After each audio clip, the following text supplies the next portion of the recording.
Good morning. Thank you all for joining us today. We're so glad that you're here. My name is Samantha Hersher. I am your host, and I am part of Talentfoot's marketing team. For those of you who are not familiar with Talentfoot, we are an executive search firm that specializes in proven sales, marketing, technology, and advertising talent for digital businesses and agencies.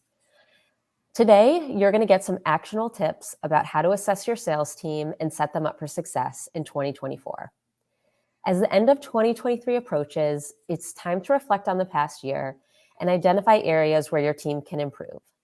By using the tool that we're going to share with you today, you can identify strengths and weaknesses and develop a plan to help your team reach their full potential. I am excited to have a subject matter expert joining me today. Ryan Moore is a senior partner and team lead at Talentfoot, where he specializes in sales leadership. Ryan has worked with Fortune 500 companies and some of North America's leading sales professionals, and he's going to share his insights on how to identify exceptional leaders and build a team that can crush your goals in 2024. Ryan, thanks for being here with me today. Thanks, Sam. It's a pleasure. Looking forward to it. So we're going to get started by taking a look at the tool that I mentioned. So, and as for our attendees, as you can see in the comments, there is a link to download this tool, and we will send this link again at the end. But Ryan, why don't you take it from here and explain to our audience what they are looking at? Sure. And I think this is really important for sales leaders just to know this is an extra sort of piece or tool to have in your back pocket on how to assess your team. A lot of times at the end of the year, you need to look and take a sort of strategic look at the team as a whole and how they performed and what you need to do to help better set the team up for success in 2024. And often when you think about scorecards, they're purely quantifiable. So they're going to look only at that sort of light blue area that's just the sales KPIs. And why that shows you a singular picture of your team, it doesn't necessarily show you the entire scope of your team. So what I really like about this sort of scorecard or assessment is it takes not only the quantifiable piece, but the qualitative pieces as well that help you give a really well-rounded team and gives you coaching action items out of it. So if we sort of look at the first piece of the scorecard, it's the GWC. So it's the get it, want it capacity factor. This comes from EOS, if anybody's familiar with that sort of platform to scale your business. I think it's a really good way to be able to start to flesh out, do you have the right people on the bus in your sales team? And when you think about color coding these ones, in the get it, want it capacity, your only options are green and red. It is a yes, no scenario. You can't have people that maybe get it. They either do or they don't. So you score everybody off of that. Your sales KPI stuff, I put in placeholder ones. I encourage you to change these to your company. They're going to be specific sort of activity metrics, quota attainment, the KPIs that are pertinent to your business model. These can be green, yellow, red. So similar stoplight, they're almost there. Typically, yellow is 75 to 80% of plan. Green is at 100, and anything below that 75 is red. And then you've got your company values, and these are very similar to GWC. It's a yes, no. So it is a green, red scenario. And what you start to see is patterns in people's performance and how the team sort of stack ranks against each other that becomes really important on how you either shape your team and are there people you keep on the bus or people you exit off the bus, or are there people that you need to put into coaching programs at the top of the year to help them understand how to improve? Now, when you say, I kind of want to go back to that first section, the GWC, gets it, wants it, the capacity for it. Is there any example you could give me that would kind of bring that to life a little bit about a person who either does or doesn't get it, doesn't want it? Like any practical thoughts around that? Yeah, and I think there's a couple sort of, if you want to think of opposite ends of the spectrum in terms of sales when you think about GWC, and there's the two profiles here that are going to sort of explain it best. If we look at it, rep 3, it is essentially a profile that a lot of sales leaders are familiar with. Everybody sort of worked with one of these. It is the high performer in an organization. They drive a ton of revenue, but they are toxic to the environment. And that comes down to GWC and values alignment, right? They don't necessarily get what you're trying to do. They don't really want the job, and they may not have the capacity, but they've managed to sell enough to be able to hit all those sort of KPIs, and they don't align with the values on the back end. On the flip side, when you've got junior talent, you can have a talent that gets it and wants it. So they understand the role, they're hungry and motivated, but they may not have the capacity or the ceiling to do the role. So if you think about moving into enterprise sales, they might have only ever sold SMB or transactional. So do they have the capacity to sell at enterprise? Right now, the answer is no. So that's where you can either look at, is there coaching tools you can give, or is it just poor fit on the team? Okay. I've got some, I've got more questions for you about this. Sure. So tell me how this scorecard is different from other assessments that you might have in a company. Like I'm thinking of the typical, um, you know, quarterly or biannual or annual reviews that employees go through. Yeah, so I think the one thing that happens in sales a lot is those reviews tend to be purely focused on KPI development. So, and if you happen to be in an organization that's beyond that KPI, it does KPI and value alignment, which I think are better than just the KPI piece. But then when you tie in the GWC from a leadership perspective, it really starts to help you understand at its core foundation, does the individual have what it takes to do the job? And then what are the building blocks around that to be able to continue to build off of it? So I think it gives a much more well-rounded view of a sales rep on the team, and where as a leader, you can jump in and coach. Now, the one thing I would encourage you is when you look at this sort of scorecard is this is your team evaluator.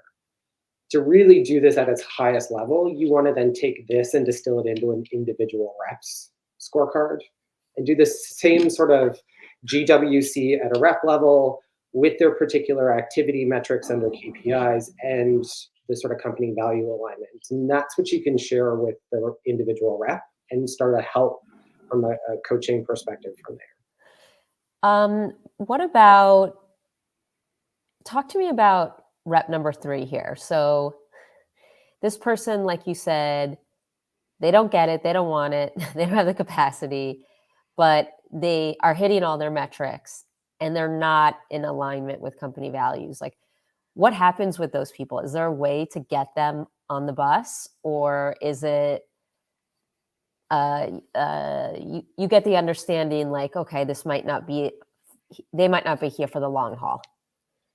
Yeah, so this is likely the hardest profile for sales leaders because this is likely one of the top performers on the team.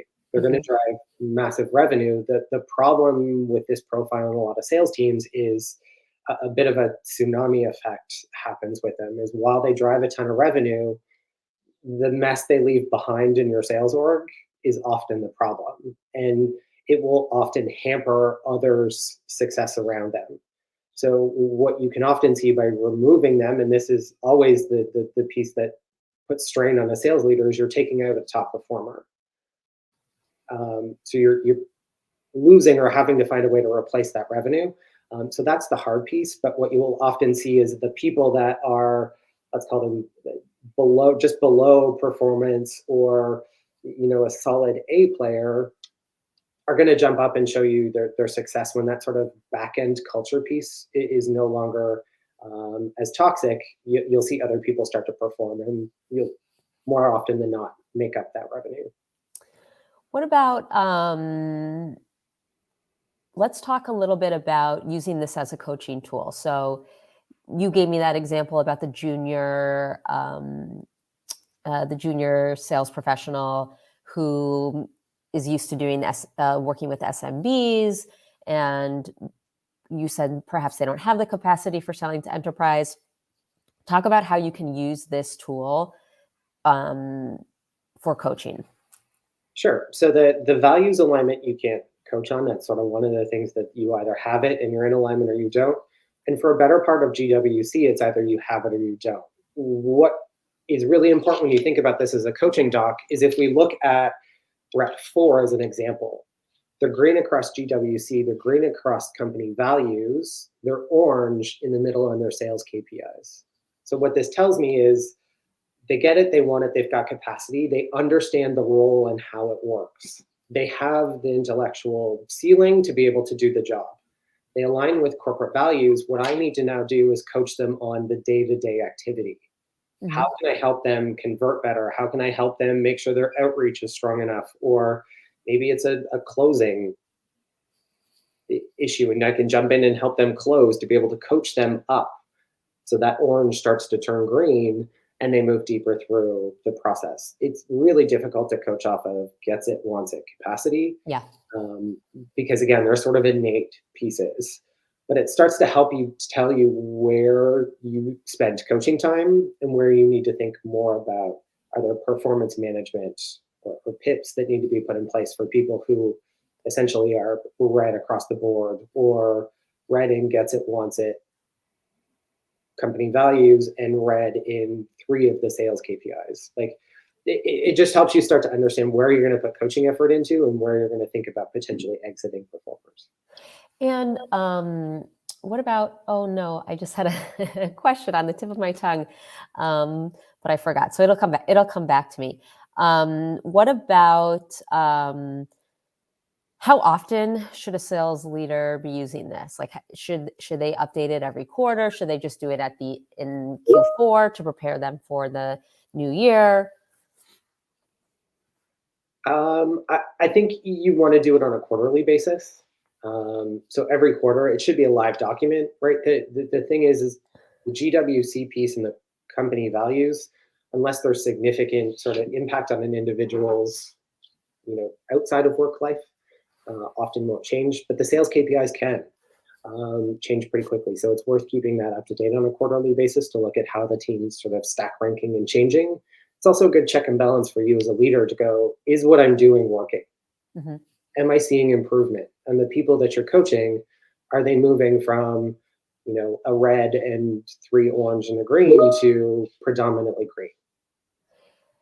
And I guess, what I was thinking about a couple minutes ago was that it's great to have this scorecard, but if you don't have data on the other side to be tracking those KPIs and to be tracking your sales team activity on an individual basis and as a team, it's going to be really challenging to fill this out. So you have to be keeping track of all activity. Yeah, and I think at its simplest, if you don't sort of have a CRM system that's leveraged to give you some reporting, most sales organizations will have some form of data or KPI that a rep is held to. Mm-hmm. At its simplest form, it's likely quota or revenue numbers. So you can use those. Again, it's use the numbers that are pertinent to your business.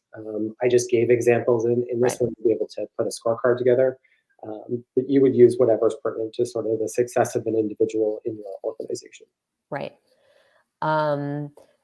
Another question I have for you is, this is a little bit outside of this assessment, but I am wondering, you have interviewed hundreds, maybe thousands. I don't know if that's Yeah.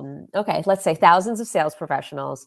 Is there a way during the interview process to gauge this gets it, wants it, capacity for it, so that you have an idea of who you're bringing into the organization, and so that you don't have surprises later? Although, of course, things can change. But is there some way to suss this out when you're interviewing? Yeah, there absolutely is when you start thinking about it. And that's really important that you understand what gets it, wants it, capacity means in your business Mm-hmm. before you go into the interview process and you start talking to reps, right? Like the capacity piece we talked about earlier of the complex consultative enterprise sale versus the sort of transactional SMB sale. Knowing the difference there helps you figure out capacity for an individual.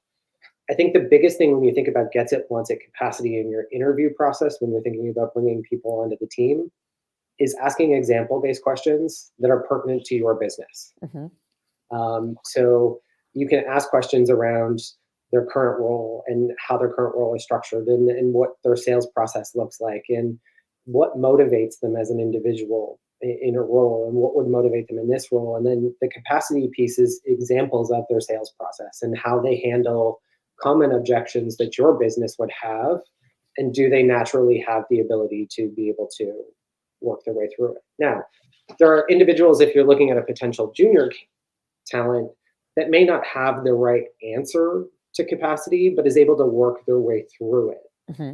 And that's where capacity can become somewhat flexible in the interview process. Is, do you show the ceiling to be able to understand or have the capacity to do it with appropriate training and support?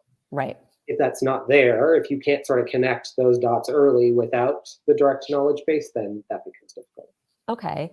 And give me an idea of within the sales organization, who is owning this sales scorecard, excuse me, and who are they actually assessing, and where does this information go? So I guess what I'm um, driving to here is this something the CRO is involved with? And I know organization size matters, but I guess could you just tell us a little bit about who is using this on a daily basis? Who does this most benefit in the organization? I honestly, I think it benefits any layer of sales leadership, from sort of frontline manager all the way up to CRO. I think Mhm. what's really important when we think about this sort of scorecard is, the more this language becomes common in the sales organization, the easier these scorecards are to use. So while a singular manager can use it and will see reward or benefit from using it, if they use it, their VP uses it, their CRO uses it, the language you start talking amongst each other around talent on the team with GWC and your KPIs and values just becomes uniform, and it actually makes it a whole lot easier and more beneficial for the team to understand who's a fit, who's not, and what are we talking about when we're talking about the performance of a sales rep that we're evaluating. And are there any, I know I'm peppering you with questions here, so I want to invite our audience. If you have questions for Ryan, please do not hesitate to put them in the chat. But I will continue to just ask you my questions. But is there does this scorecard and this assessment and approach, does it is it a fit for organizations of any size, from enterprise down to that SMB? Yeah, the nice thing about the scorecard is it does scale with the business. So there's no sort of parameter of it. You have to have a team this size, or it's got to be an organization of this much revenue.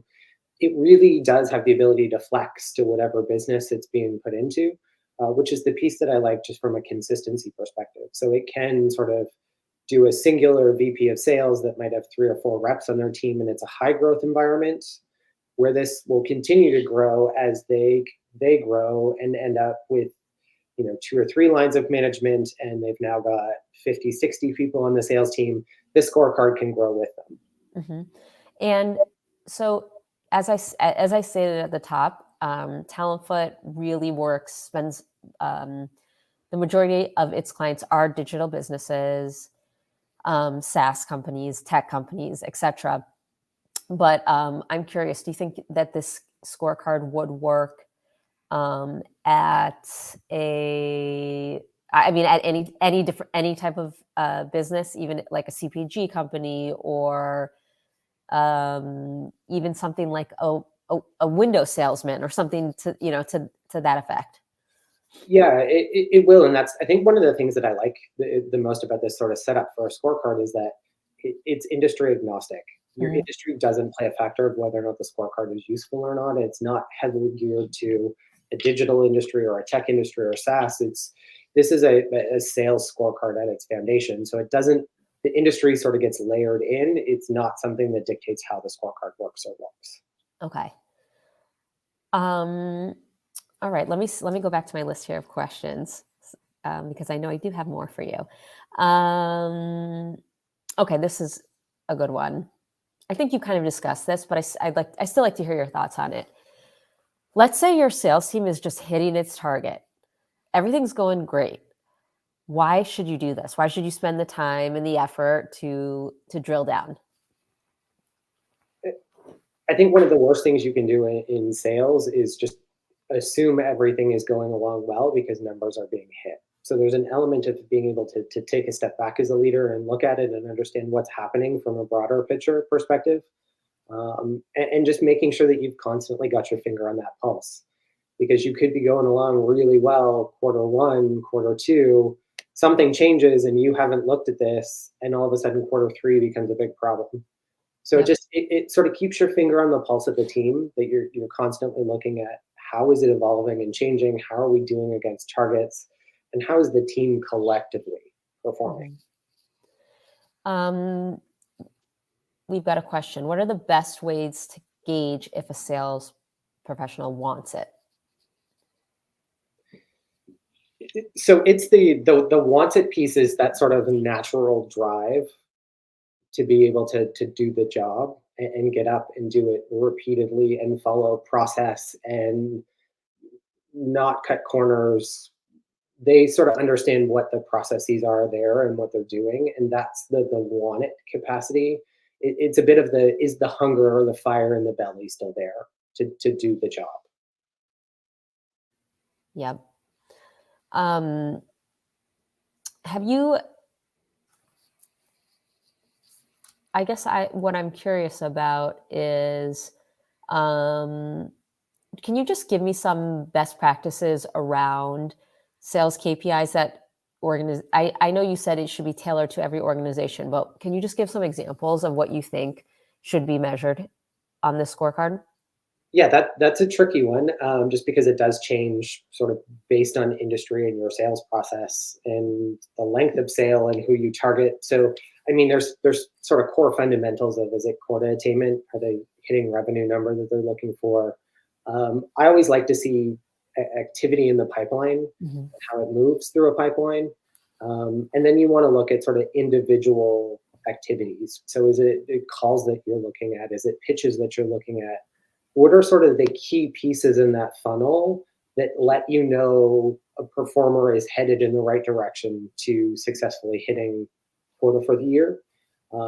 Those are the pieces you want to pay attention to. I always think about, I think you can get overburdened in KPIs because it's a number that you can see and you want to track. I always just want to talk to leaders about, is it a pertinent number?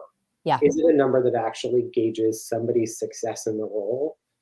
You can track it and we can look at it, but if it's not a number that sort of is an inflection point of are they being successful or not, then I don't necessarily know that it needs to be on a scorecard. Mm-hmm. Okay, we've got a question here from Howard. What objective assessment tools, if any, would you recommend an organization to use to help evaluate GWC during candidate recruitment and or for existing sales team members to truly understand their sales characteristics? Sure. So there's a couple things. So I would encourage you to take a look at, and there's a couple links in our blog that we can direct you to too, that talk about specifically the GWC component in sales capacity. And there's a couple downloads for each of those around some questions to be able to flesh out in sales. Do they have those pieces? The other resource I would encourage you to look at is EOS. They give they sort of came up with the GWC process and they give some great definition around it. I think the big thing, if you're thinking about using it in your sales org, is understanding what those pieces mean in your organization. What is get it for you? What is want it for you? And what is capacity in the role that you're looking to put it in? And then you can start to say yes or no against it.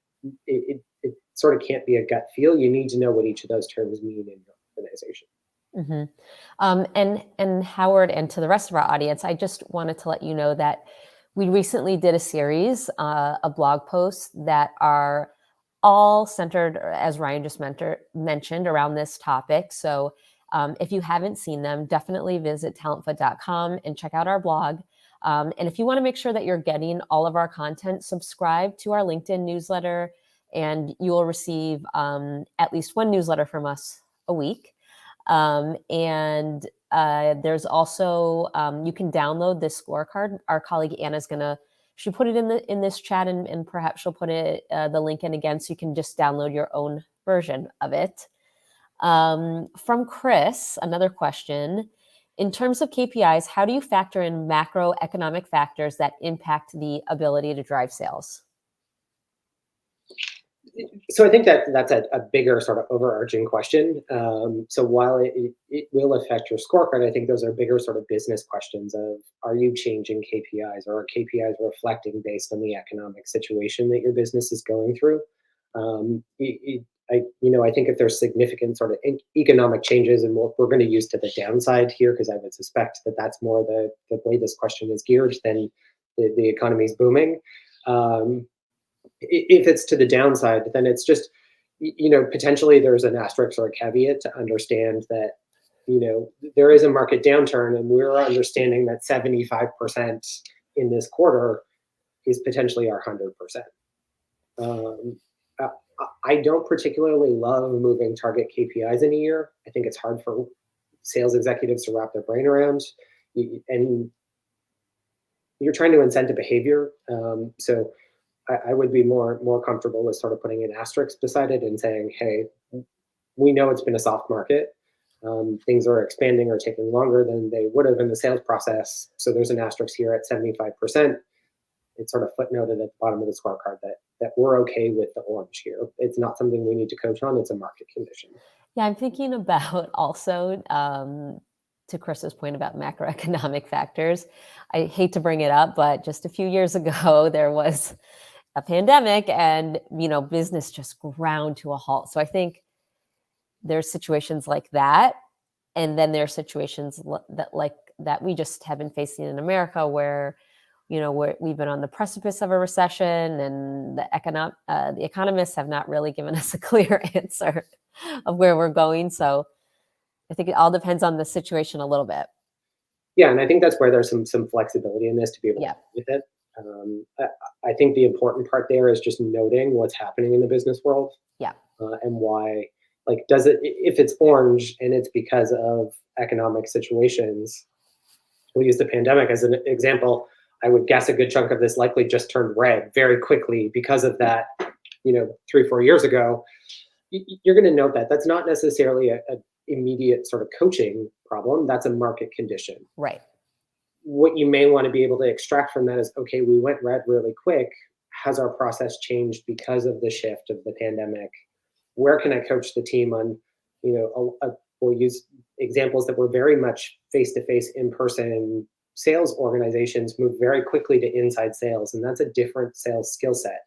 And being comfortable selling in this format on video was a challenge. And that's where, as a leader, you go, okay, I get it's red, but my job here is to come in and coach on how do we do the same sales process in a virtual world versus face-to-face. Yep. Unless, of course, your company was Zoom during the pandemic, or an ed tech company. All right, we've got just a minute left. So are there any last minute questions from our audience? I'll let you guys put it in the chat if you do. I want to say to our audience, please make sure that you connect with Ryan and me on LinkedIn. Make sure you're following Talentfoot's LinkedIn newsletter and following the page. We give lots of great tips and lots of great insight from our recruiters, who are just subject matter experts in, as I said, sales, marketing, technology, and advertising professionals. So, Ryan, I want to thank you so much for your leadership and your thoughts today. As I said, I think this is a really useful tool.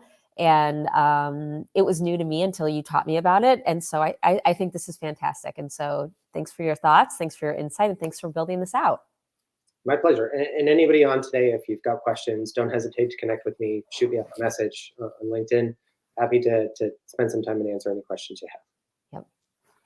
All right, everybody. Thanks so much. Have a great day. Thanks.